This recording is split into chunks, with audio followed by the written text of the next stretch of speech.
इतक्या मोठ्या संख्येने आपण सगळे या ठिकाणी उपस्थित आहात.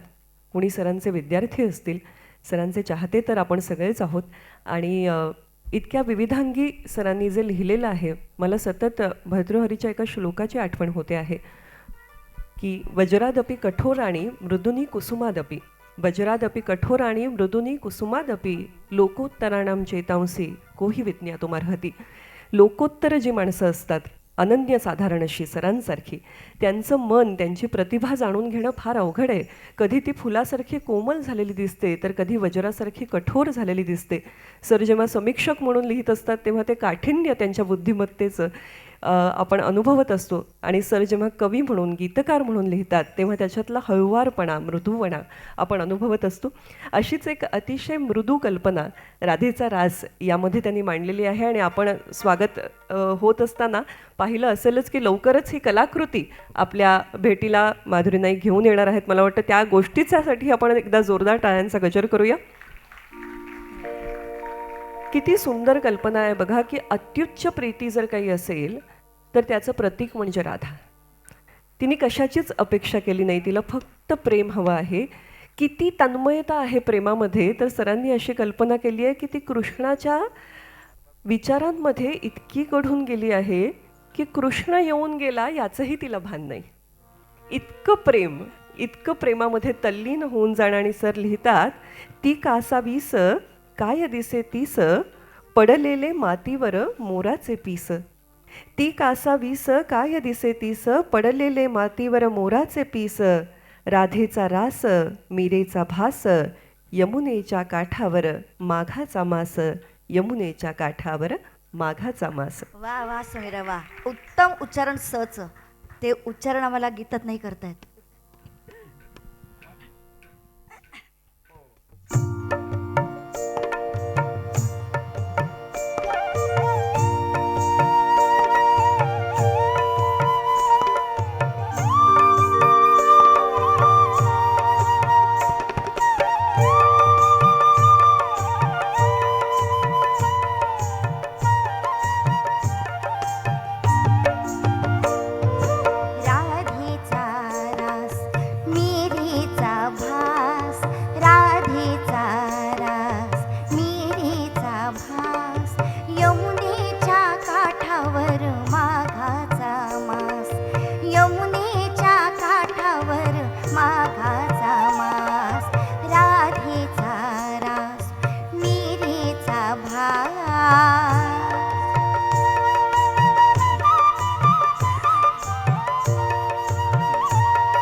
धन्यवाद माधुरीताई. आणि मला वाटतं जोरदार टाळ्या विजू तांबे सरांच्या बासरीसाठी सुद्धा.